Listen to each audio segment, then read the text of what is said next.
అందరికీ నమస్కారం. నేను మీ రోజారమణి. ఈరోజు మనం యండమూరి వీరేంద్రనాథ్ గారు రచించిన థ్రిల్లర్ అనే నవలని చెవులారా వినేద్దామండి.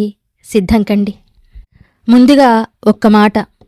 ఒక అమ్మాయి ఒక లెక్కల మాస్టర్ దగ్గరికి ట్యూషన్కి వస్తుంది. మాస్టారు ఆమెకు పాఠం చెబుతూ ఏదో అడిగితే ఆమె సరిగ్గా జవాబు చెప్పలేకపోతుంది. మాస్టారు ఆమెను తిడతాడు. ఆమె తను సరిగ్గా జవాబు చెప్పలేకపోవటాన్ని సమర్థించుకుంటూ ఏదో అంటుంది. దాంతో మాస్టారుకి మరింత కోపం పెరిగి ఆమెను మెడ పిసికి హత్య చేస్తాడు.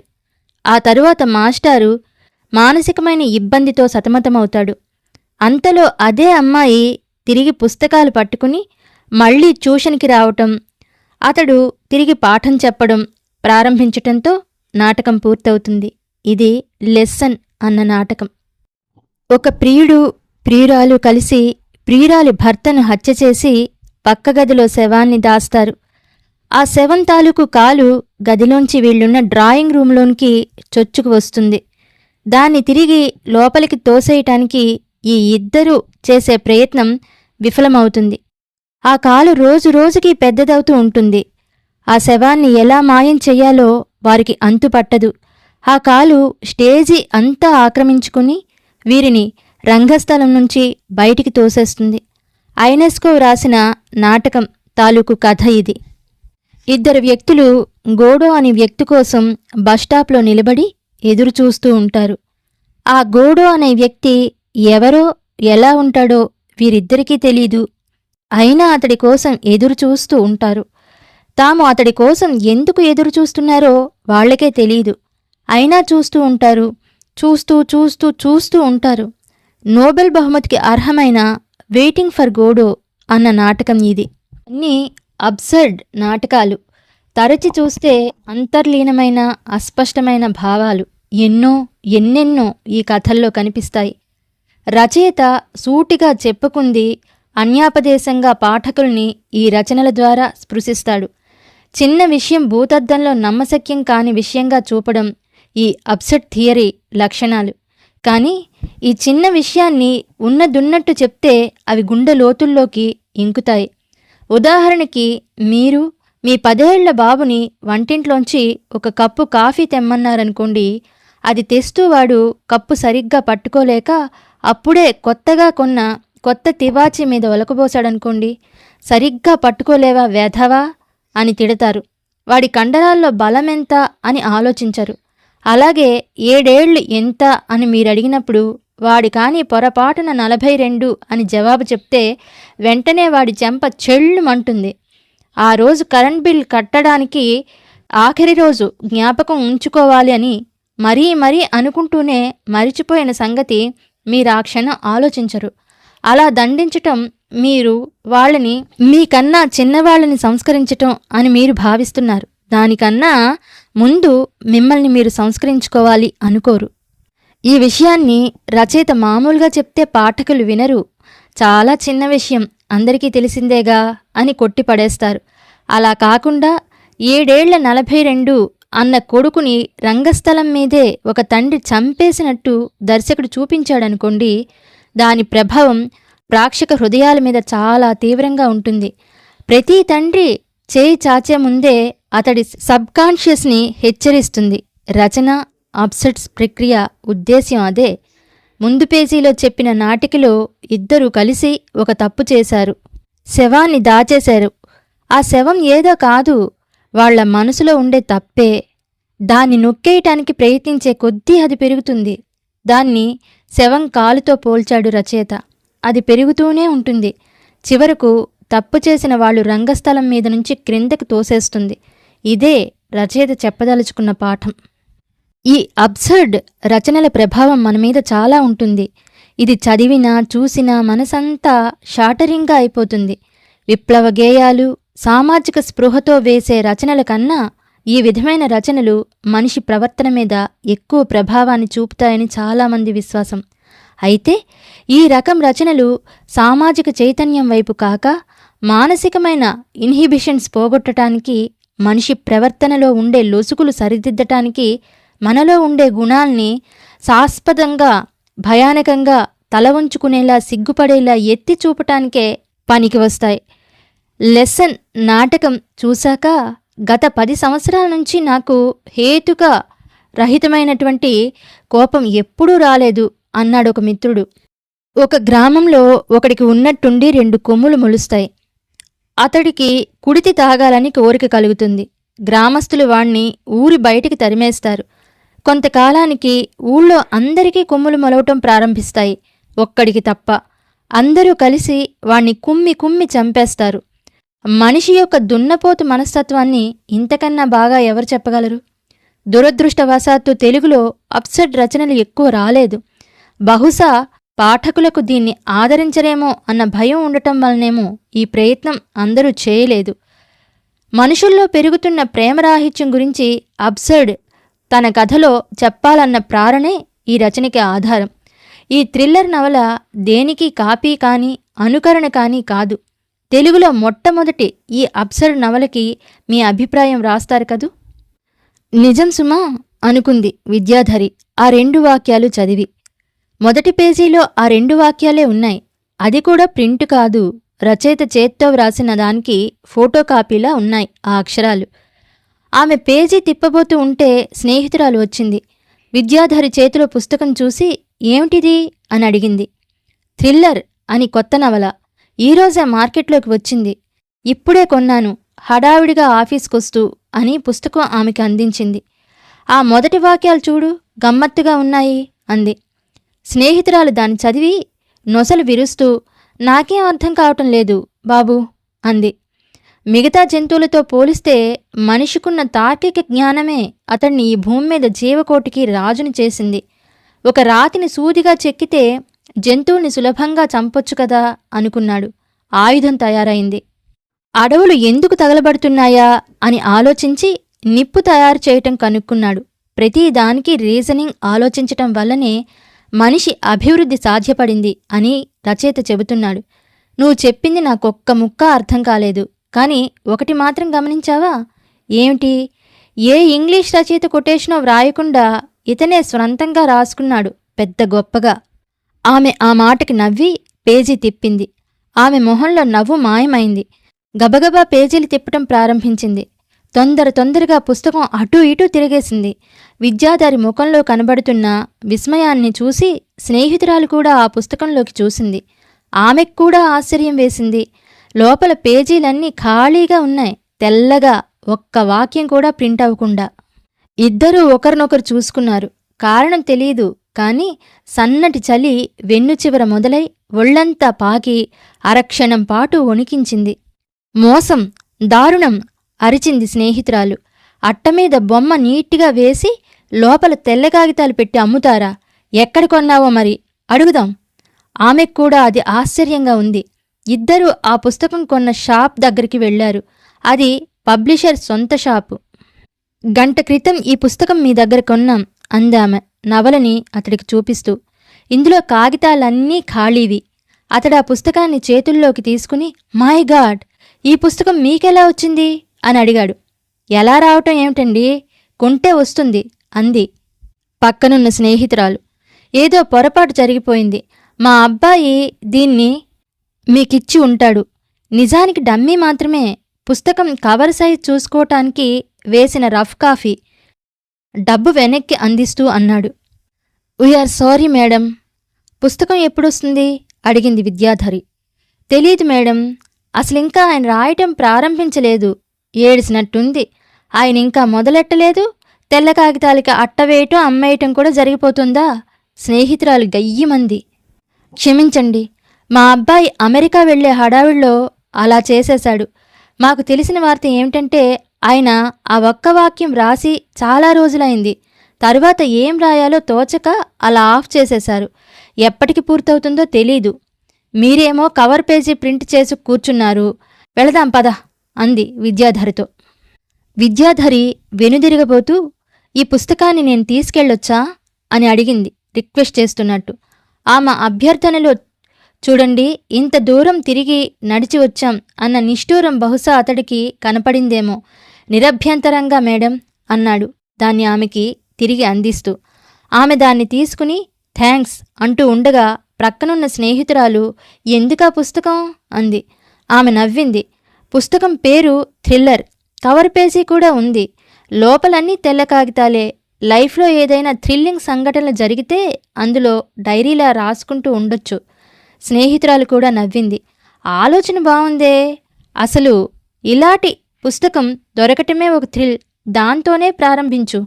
పబ్లిషర్ వీళ్ల మాటలు వింటున్నాడు. వాళ్ళు మెట్లు దిగుతూ అనుకుంటున్నారు, ఇంకా ఆయన వ్రాయటమే మొదలుపెట్టలేదట. పోనీ మనమే రాసి రిలీజ్ చేద్దామా, డబ్బులొస్తాయి.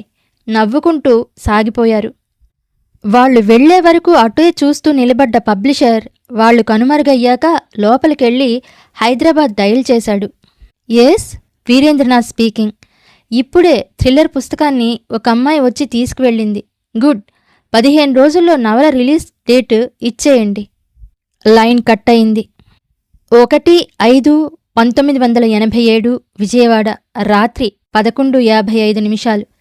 పక్కమీద బోర్లా పడుకుని పెస్క్యాప్ నోట్లో పెట్టుకుని ఆ పుస్తకం వైపే చూస్తూ చాలాసేపట్నుంచి ఉంది విద్యాధరి. చల్లగాలి లోపలికి ఆగి ఆగి వీస్తోంది.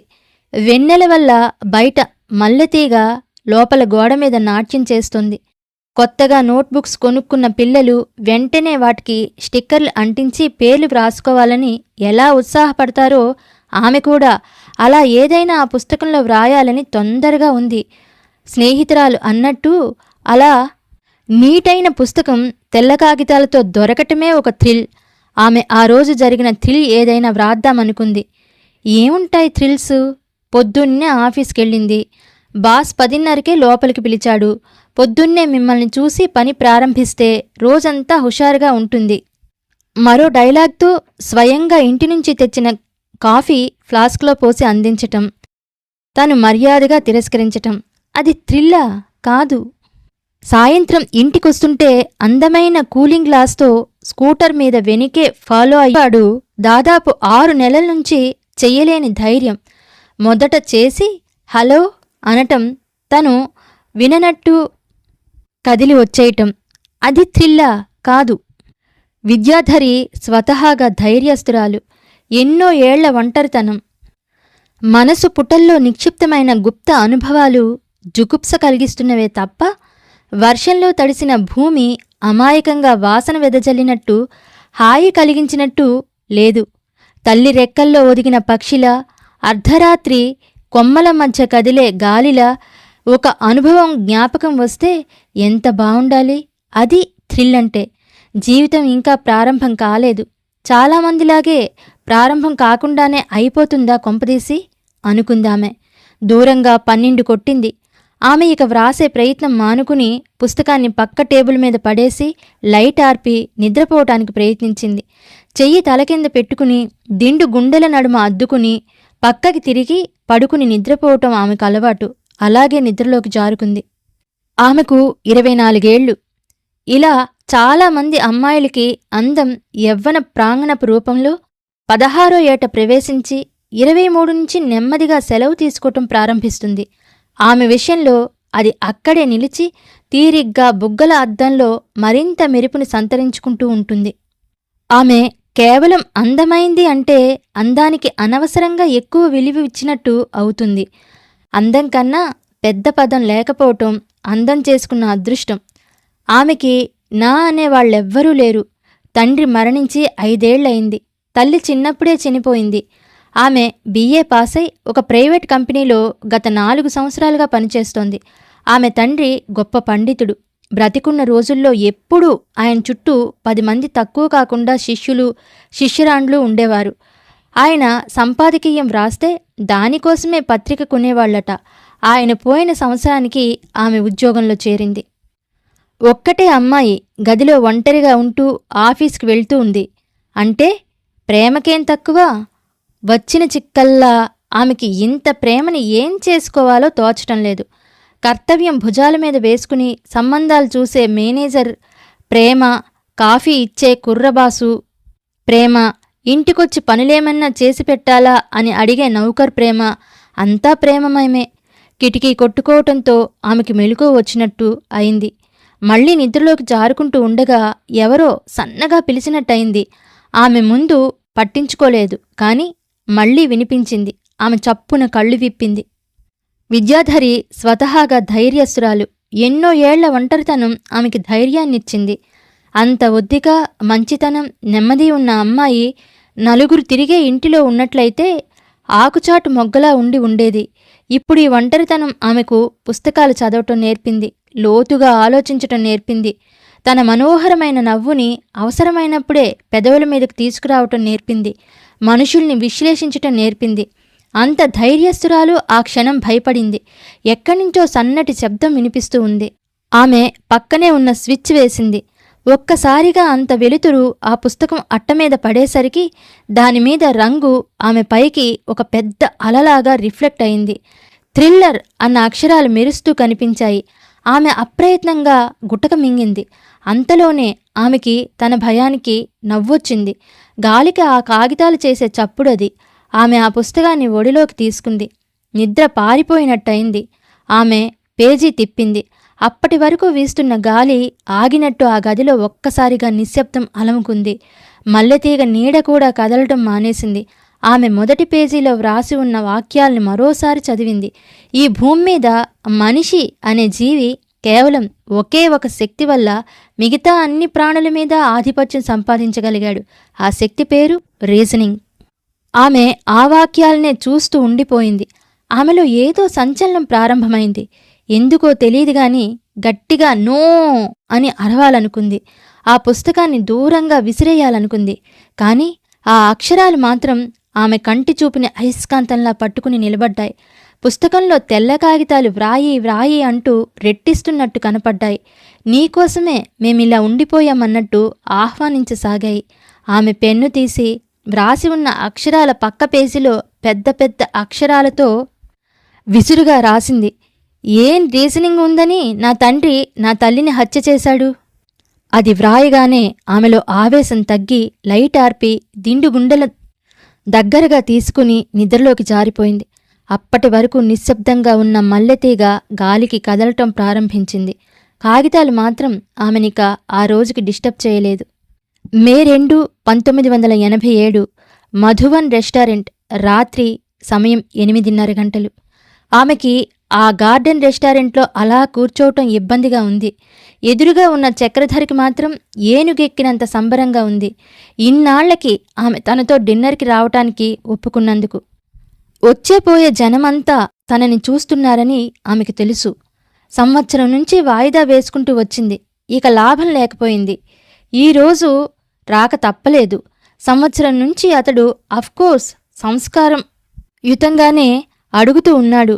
పొద్దున్నే ఆఫీస్కి రాగానే ఫ్లాస్క్లోంచి కాఫీ పోసి ఈరోజైనా డిన్నర్కి వస్తున్నానా అన్న శుభవార్తను దినచర్య ప్రారంభించేలా చేస్తారా అని అడుగుతాడు. చక్రధర్ అందగాడు, ఒంటరివాడు, చిన్న వయసులోనే పెద్ద కంపెనీకి మేనేజర్. ఏ అమ్మాయి సంవత్సరం పాటు అడిగించుకోదు. మరి తనెందుకు అడిగించుకుంది? ఇష్టం లేకపోతే డైరెక్ట్గా చెప్పొచ్చుగా. తనని అహ్మదాబాద్ బ్రాంచ్కి బదిలీ చేయొచ్చు. ప్రతి చిన్న తప్పుకి తల వాచేలా చివాట్లు పెట్టొచ్చు. ఇవన్నీ జరగకుండా ఉండటం కోసం ఇన్నాళ్ళు కర్ర విరక్కుండా పాము చావకుండా దాటేస్తూ వచ్చింది. ఇక ఇప్పుడు లాభం లేదు. తాడు ఎలాగూ తెగడం తప్పనిసరి అయినప్పుడు బలంగా లాగేయటమే మంచిది. ఆమె దానికి ప్రిపేర్ అయింది. ఏమిటి ఆలోచిస్తున్నారు? ఏం లేదు. ఏదైనా మాట్లాడండి. డిన్నర్కి పిలిచింది మీరే మాట్లాడాలి. అతడు ముందుకి వంగి, ఈ రోజు కోసం ఇన్నాళ్ల నుంచి ఎదురుచూస్తున్నానో తెలుసా అన్నాడు. ఎందుకండి? అమాయకంగా అడిగింది నిజంగానే. నా మనసులో మాట చెప్పాలని. దానికి ఎదురుచూడటం ఎందుకు? ఎప్పుడైనా చెప్పొచ్చుగా. అమ్మయ్యా, ఇంత తొందరగా అర్థం చేసుకుంటావనుకోలేదు. నేను మిమ్మల్ని ప్రేమిస్తున్నాను విద్య. ఒక మనిషి మరో మనిషిని ఎందుకు ప్రేమిస్తారో మీరు చెప్పగలరా? సరదాగా సాగిపోతున్న అనుకున్న సంభాషణ ఈ విధంగా అయ్యేసరికి చక్రధర్ కంగు తిన్నాడు. ఆ అమ్మాయి ఈ విధంగా ప్రశ్న అడుగుతుందనుకోలేదు. అయినా తమాయించుకొని, ప్రతి మనిషికి ఒక తోడు కావాలి, దానికోసం వెతుక్కుంటాడు అన్నాడు. ఆమెకు తన తండ్రి గుర్తొచ్చాడు. భార్య తోడుండగా పని మనిషిని ఎందుకు వెతుక్కున్నాడు? మీరు నన్నెందుకు వివాహం చేసుకోవాలనుకుంటున్నారు? ఈ ప్రశ్నకి అతడు కాస్త దెబ్బతిన్నట్టు కనిపించాడు. మిమ్మల్ని చూడగానే మీరు నాకు తగినవారనిపించింది. ఆమెకి సమాధానం నచ్చలేదు. చూడగానే నచ్చటం అంత ఆరోగ్యకరమైన ఆలోచన కాదు. ప్రేమకి అందం ఒక్కటేనా పునాది? రేపు వివాహమయ్యాక నాలో మీకు నచ్చని గుణాలు ఎన్నో బయటపడవచ్చు. అప్పుడు వివాహంలో ఆ రిస్క్ ఎప్పుడూ ఉంది విద్యాధరి. దానికన్నా ఒకరి గురించి ఒకరు పూర్తిగా తెలుసుకున్నాక ఒక నిర్ణయానికి వస్తే బావుంటుంది కదా. అతడి మొహంలో రిలాక్సేషన్ కనిపించింది. గుడ్, అదే నేను చెప్పాలనుకుంటున్నది అన్నాడు. అయితే మీ గురించి చెప్పండి. ఏం చెప్పను నా గురించి? మీకంతా తెలుసు. ఉద్యోగం ఉంది, మంచి ఉద్యోగం, మనిషిని చూశారు, అందంగానే ఉంటాననుకుంటున్నాను అంటూ నవ్వాడు. ఆ నవ్వులో కాస్త గర్వం కనపడింది. ఇవన్నీ ప్లస్ పాయింట్స్, మైనస్ చెప్పండి. అతడు మళ్ళీ నవ్వి, నాకు తెలిసినంతవరకు ఏమీ లేవు. మీ భార్య గురించి చెప్పండి. అతడి చేతిలో స్పూన్ జారిపడింది. మీకెలా తెలుసు అని అడిగాడు. ప్రతి మనిషి తన మైనస్ గురించి ప్రపంచానికి ఏమీ తెలియదనుకుంటాడు. అందరికీ తెలుసునని, ఆ మనిషి వల్ల తమకున్న ఉపయోగాన్ని దృష్టిలో ఉంచుకుని ఆ విషయంపై బయటపడరని తన తండ్రి సహేతుకంగా నిరూపించాడు. మీ భార్య మీ నుంచి 2 సంవత్సరాలుగా విడిపోయి ఉంటుంది. కారణాలేమైనా కానీ ఆ విషయం మీరు నాకు చెప్పి ఉండాల్సింది. ఆమె రాక్షసి అయి ఉండవచ్చు, కానీ ఆ విషయం మీ మైనస్గా మీరు నాకు చెప్పాలి కదా. నెమ్మదిగా చెప్పాలనుకున్నాను, హీనస్వరంతో అన్నాడు. ఎప్పుడు? మన ప్రేమ గట్టిపడి ఇక నేను మిమ్మల్ని విడిచిపెట్టలేను అన్న నమ్మకం కుదిరాక ఒక వర్షం రాత్రి నా చేతులు పట్టుకుని నా జీవితంలో జరిగిన విషాద సంఘటన వింటావా విద్యాధరి అంటూ ఆ రాక్షసి మీ జీవితాన్ని ఎలా నరకం చేసిందో వివరించి సానుభూతికి ప్రయత్నించి ఉండేవారు. నువ్వు మనసులో ఏదో పెట్టుకుని మాట్లాడుతున్నావు. లేదు, ప్రేమకి పునాది ఫ్రాంక్నెస్ అని చెబుతున్నాను. ఆవిడితో విడాకులు తీసుకోగానే మన వివాహం జరుగుతుంది అనుకున్నాను. అప్పుడు చెబుదామనుకున్నారా ఈ విషయాన్ని? అతడు మాట్లాడలేదు. పోన్లేండి, మీ అభిప్రాయాలు మీవి, వాటిని విమర్శించే హక్కు నాకు లేదు. నేను మాత్రం ఫ్రాంక్గా చెప్పేదలుచుకున్నాను. చాలా కాలం క్రితం నాకు బాయ్ ఫ్రెండ్ ఉండేవాడు. ప్రేమించుకున్నాం. నా ఉద్దేశ్యంతో ప్రేమంటే అంతా అర్థమైంది గాని తరువాత తెలిసింది అతడు రాక్షసుడని. విడిపోయాం. అంతా అంతే. ఎందుకు అంతాకి అంత ప్రాముఖ్యత ఇస్తున్నారు? మనిద్దరి అనుభవాలు ఒకటే. పోతే మీరు వివాహమయ్యాక వదిలేశారు, నేను కాకుండానే వదిలేశాను. అతడు నవ్వాడు. మీరు కేవలం నన్ను పరీక్షించటానికే ఈ కథ అల్లి చెప్పారని నాకు తెలుసు. ఆమె కూడా నవ్వి, బాగా కనుక్కున్నారే అంది. ఇక ఆ విషయం వదిలిపెట్టండి, అసలు విషయం చెప్పేస్తాను. మా బావ ఒకతను ఉన్నాడు, రూర్కెలాలో పనిచేస్తున్నాడు. అతడిని చేసుకోవాలని మా అమ్మ ఆఖరి కోరిక. మరి మీరు? అతనంటే పెద్ద ఇష్టం లేదు, అయిష్టం లేదు. మిమ్మల్ని చూశాక అయిష్టం పాలు కాస్త ఎక్కువైంది. అతడి మొహం విప్పారింది. థ్యాంక్స్ అన్నాడు. ఆమె ఆలోచనగా, కానీ అతన్ని చేసుకోవటం తప్పదేమో అని తల విదిలిచింది. నేనెటూ నిర్ణయం తీసుకోలేకపోతున్నాను అంది. ఆమె చేతి మీద చెయ్యి వేసి అనునయంగా, నా స్నేహంతో మీరు ఊరట పొందుతారని నాకనిపిస్తుంది విద్యాధరి అన్నాడు. ఇంతలో బేరర్ వచ్చాడు. వృద్ధుడు, జీవిత కష్టనష్టాలు ముడతల రూపంలో మొహంలో ఇముడ్చుకుని ఉన్నవాడు. ప్లేట్లు సర్దుతున్నాడు. ఆమె చేతిని వెనక్కి లాక్కుంది. బేరర్ వెళ్ళిపోయాక, ఒక్క ప్రశ్నకి జవాబు చెప్పండి విద్యా. మీరు నాతో స్నేహంగా ఉండగలరా? మీకు ఫ్రాంక్నెస్ ఇష్టం అన్నారని అడుగుతున్నాను. జీవితంలో అన్నీ కోల్పోయినవాణ్ణి. మీరు తరువాత ఏ నిర్ణయం తీసుకున్నా సరే, నాకు మాత్రం మీ స్నేహం కావాలి అభ్యర్థిస్తున్నట్టు అన్నాడు. ఆమె మౌనంగా ఉండిపోయింది. మీరు జీవితాన్ని చాలా తేలిగ్గా తీసుకుంటున్నారు. ఆమె అన్యమనస్కంగా, అవును, చాలా తేలిగ్గా అంది. అతడి కాలు ముందుకు జరిగి ఆమె కాలిని స్పృశించింది. తన తండ్రి కూడా పని మనిషిని ఈ విధంగానే అప్రోచ్ అయి ఉంటాడా? ఏ కాలంలోనైనా ప్రేమికులు యుగ యుగాలుగా ఒకరినొకరు ఏ విధంగా గుర్తించుకుంటారో దేవుడు ఈ ఆటని చూసి విరక్తిగా నవ్వుకుంటూ ఉండి ఉంటాడా? అతడి కాలు ఆమె శరీరాన్ని సుతారంగా అదిమింది. ఆమెకు దుఃఖం వస్తోంది. నాకు దుఃఖాశ్రువులు సముద్రంల మీదన వర్షంలా కురుస్తాయి. ఒక్కటైనా స్వాతిముత్యమవుతుందేమోనని జీవితకాలం ఎదురుచూస్తూ ఉండగా ఇంటి ప్రాంగణంలో వృద్ధాప్యం నిలబడి పరిహసించింది. ఆమె మౌనాన్ని అంగీకారంగా భావించి అతడు ఎదుటి కుర్చీలోంచి లేచి పక్కకి వచ్చి కూర్చుని ఏమిటి ఆలోచిస్తున్నావు అని అడిగాడు. మనసు గది చీకటి గురించి పైకి అనలేదు, లోపలే అనుకుంటున్నట్టు ఆలోచన. అతడు ఆమె భుజాల చుట్టూ చేయి వేసి ఐ లవ్ యూ విద్యా అన్నాడు. ఆమె అక్కడ లేదు. 8 ఏళ్ల వయసులో అర్ధరాత్రి హఠాత్తుగా కళ్ళు విప్పితే తెరిచి ఉన్న తలుపుల మధ్య నుంచి తల్లిని ఆక్రమించుకుంటూ వద్దనుకు ప్లీజ్, నువ్వు నా రాణివి, నా దేవతవి అన్న మాటలు పగలంతా నేను అవసరం లేదు, అప్పుడేమో రాక్షసిని, ఇప్పుడేమో దేవతని, ఇదిగో పొద్దున్న మీరు కొట్టిన దెబ్బ ఇంకా మంట పెడుతూ ఉంది అనే అమ్మ జవాబు. సారీ, కావాలంటే కాళ్ళు పట్టుకుంటాను, క్షమించు అన్న వీడుకోలు. ఉచ్ఛ్వాసానికి నిశ్వాసానికి మధ్య బుసలు కొట్టే కోరిక మనిషిని తన పాదాక్రాంతం చేసుకుంటూ ఉంటుంది. ఈ దేహం ప్రేమకి వర్తిస్తుందా? ఏ కారణము, ఏ అవసరము, ఏ అనుమానము లేకుండా మనిషిని ప్రేమించలేడా? బుగ్గమీద స్పర్శకి ఆమె ఈ లోకంలోకి వచ్చింది.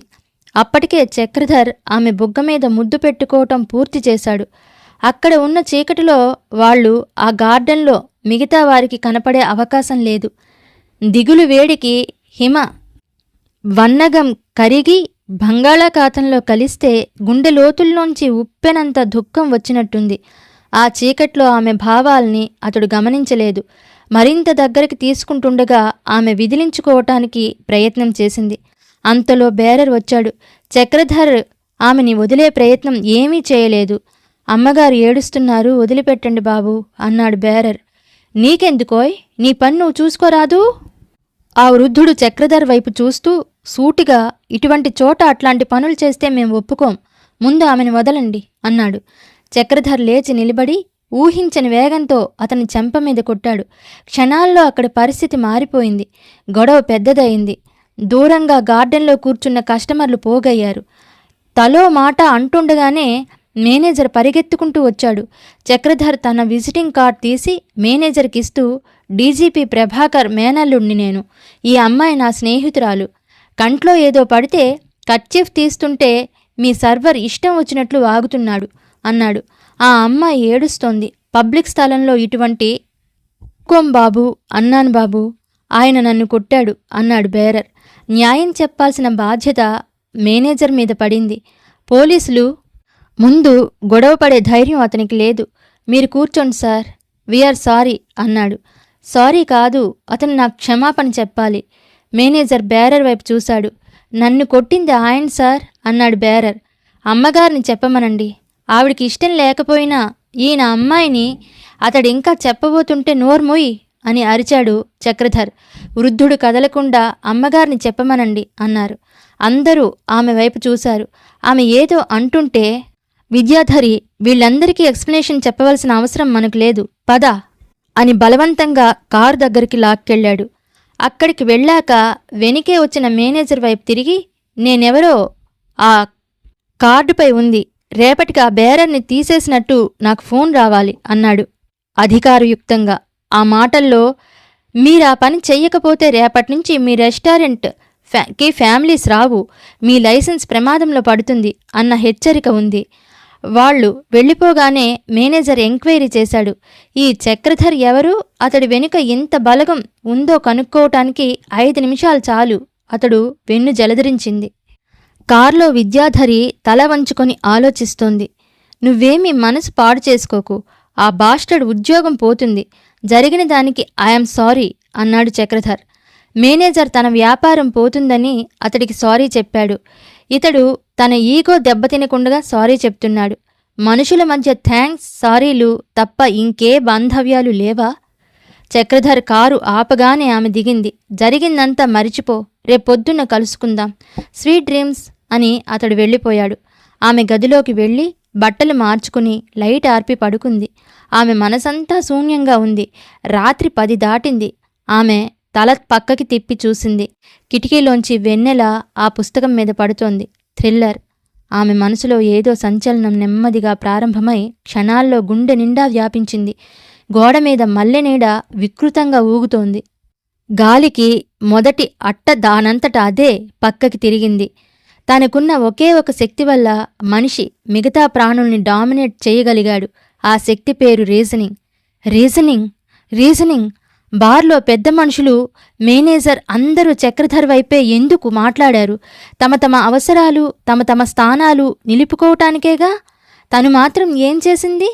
అతడు తనను ముద్దు పెట్టుకున్నప్పుడు చెబితే తన పరువు పోతుందనే రీజనింగ్తో ఆలోచించి, తన లైసెన్స్ పోతుందనే రీజనింగ్తో మేనేజర్ ఆలోచించి, గాలికి కిటికీ రెక్క టపా టపా కొట్టుకుంటోంది. ఆమె ఒక నిర్ణయానికి వచ్చిన దానిలా లేచి గదికి తాళం వేసి తిరిగి రెస్టారెంట్కి బయలుదేరింది. 11 అవుతుండగా వచ్చిన విద్యాధరిని మేనేజర్ ఆశ్చర్యంతో చూశాడు. ఆ బేరర్ని ఏం చేశారు అని అడిగింది. తీసేస్తున్నామమ్మా, ఇప్పుడే ఆయన ఇంటి నుంచి ఫోన్ చేశారు అన్నాడు. చక్రధర్ ఎంత పట్టుదల మనిషో, పగబడితే పాములాగా ఎలా మారతాడో ఆమెకు తెలుసు. ఆ బేరర్ చెప్పినదంతా నిజమే. నాకిష్టం లేకుండా అతడు నన్ను దగ్గరికి తీసుకోబోతే మీ మనిషి వారించాడు. అతడికి ఉద్యోగంలోంచి తీసేయకండి. మేనేజర్ తెల్ల మొహం వేసి ఆయన అంటూ ఏదో చెప్పబోయాడు. అతడి మాటల్ని మధ్యలో కట్ చేస్తూ, ఆయనకి మీరేమీ సర్ది చెప్పుకుంటారో నాకు తెలీదు అంది. సరేనమ్మా, మీరు వెళ్ళండి, మేం చేసుకుంటాం అన్నాడు మేనేజర్. నన్ను పంపించి దీన్ని సెటిల్ చేద్దామనుకుంటున్నారేమో. సరే, నేను చెప్పేది కూడా వినండి. రేపు మళ్ళీ వస్తాను. ఆ బేరర్ని మీరు గాని తీసేశారని తెలిస్తే సరాసరి పోలీస్ స్టేషన్కి వెళ్ళి రిపోర్ట్ ఇస్తాను. అక్కడ్నుంచే పత్రికా ఆఫీసులకి వెళతాను.